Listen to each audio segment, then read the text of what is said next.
Welcome to care studies Telugu. మీరు ఏపీడిఎస్సికి prepare అవుతున్నారా? అయితే ఈ వీడియో మీకోసమే. నా పేరు కృష్ణ. నేను 2025 డిఎస్సిలో ఎస్జిటి సాధించాను. నేను డిఎస్సి కోసం సొంతంగా రాసుకున్నటువంటి నోట్స్ను మీకోసం ఇస్తున్నాను. దయచేసి మన ఛానల్ని సబ్స్క్రైబ్ చేసుకోండి. ఇప్పుడు మనము 9th క్లాస్ సోషల్ స్టడీస్ ప్రజాస్వామ్యం అనే లెసన్, ఫస్ట్ లెసన్ ప్రజాస్వామ్యం అనే లెసన్ని చూద్దాం. ప్రపంచంలో అత్యంత ప్రబలమైన ప్రభుత్వ రూపం ప్రజాస్వామ్యం. ప్రభుత్వం రకాలు ప్రజాస్వామ్యం ఆధారంగా రెండు: ప్రజాస్వామ్య ప్రభుత్వాలు, ప్రజాస్వామ్యేతర ప్రభుత్వాలు. డెమోక్రసీ అనే ఇంగ్లీష్ పదం డెమోక్రేషియా అనే గ్రీక్ పదం నుంచి వచ్చింది. డెమోస్ అంటే ప్రజలు, క్రేషియా అంటే పాలన. ప్రజల చేత ప్రజల కొరకు ఏర్పడిన ప్రభుత్వ రూపమే ప్రజాస్వామ్యం. మయన్మార్ సైనిక పాలకులు ప్రజలచే ఎన్నుకోబడిన వారు కాదు, సైన్యాన్ని అదుపులో ఉంచుకొని వీరి దేశానికి నాయకులు అయ్యారు.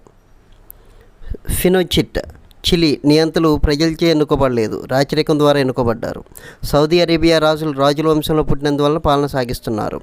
పర్వేజ్ ముషర్రఫ్ పాకిస్తాన్లో 1999 అక్టోబర్లో సైనిక తిరుగుబాటుకు నాయకత్వం వహించి ప్రజాస్వామ్యయుత ప్రభుత్వాన్ని పడగొట్టి తాను ముఖ్య పాలకునిగా ప్రకటించుకున్నాడు.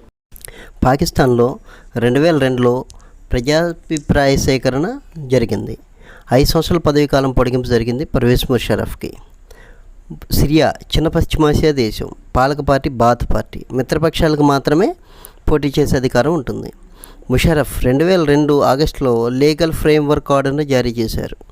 ఇతని ఉత్తర్వు ప్రకారం దేశ అధ్యక్షుడి జాతీయ, ప్రాంతీయ శాసనసభలను రద్దు చేయవచ్చు. పౌర మంత్రివర్గం యొక్క పనిని సైనిక అధికారుల నియంత్రణలో ఉన్న జాతీయ భద్రతా మండలి పర్యవేక్షిస్తుంది.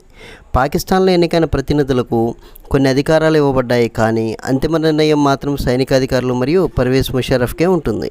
ఇప్పుడు చైనా పరిస్థితిని చూద్దాం. చైనా ఎన్పిఎస్ ఉంటుంది. 5 సంవత్సరాలకు ఒకసారి ఎన్నికలు జరుగుతాయి. క్వాంగ్వో Renmin దైబియావో దహూమ్ NPS national peoples Congress అని పిలువబడే దేశ పార్లమెంట్ని ఎన్నుకోవడం కోసం. చైనా దేశ అధ్యక్షుని నియమించే అధికారం నేషనల్ పీపుల్ కాంగ్రెస్కు ఉంది. ఎన్పిఎస్లో దేశం నలుమూల నుండి ఎన్నికైన దాదాపు 3000 మంది సభ్యులు ఉంటారు.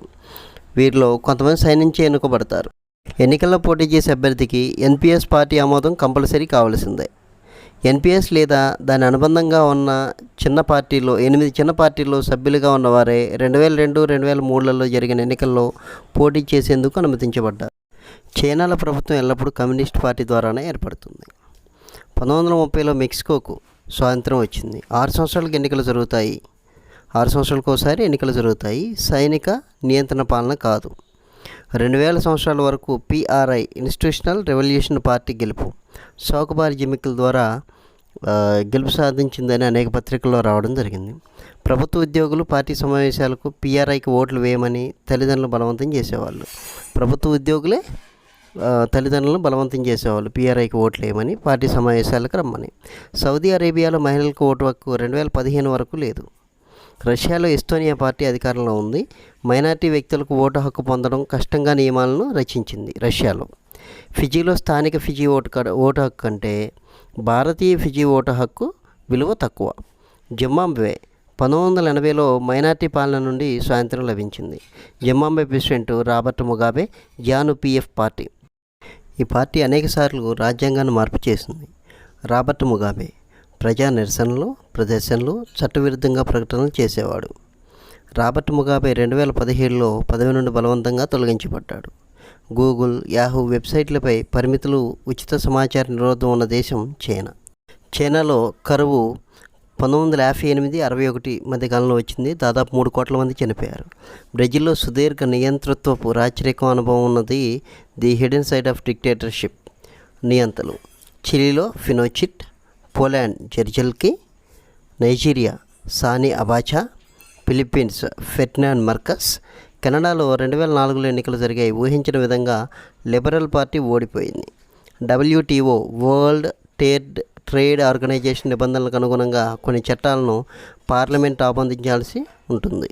అధ్యక్ష తరహా ప్రజాస్వామ్యం Brazil, America. Very very important అండి. Thank you for watching this video. ఇంకా మన వీడియోలు కావాలి అని అంటే ఈ ఛానల్ వెంటనే సబ్స్క్రైబ్ చేసుకోండి. మీ ఫ్రెండ్స్ మరియు ఫ్యామిలీ మెంబర్స్కి షేర్ చేయండి. Thank you.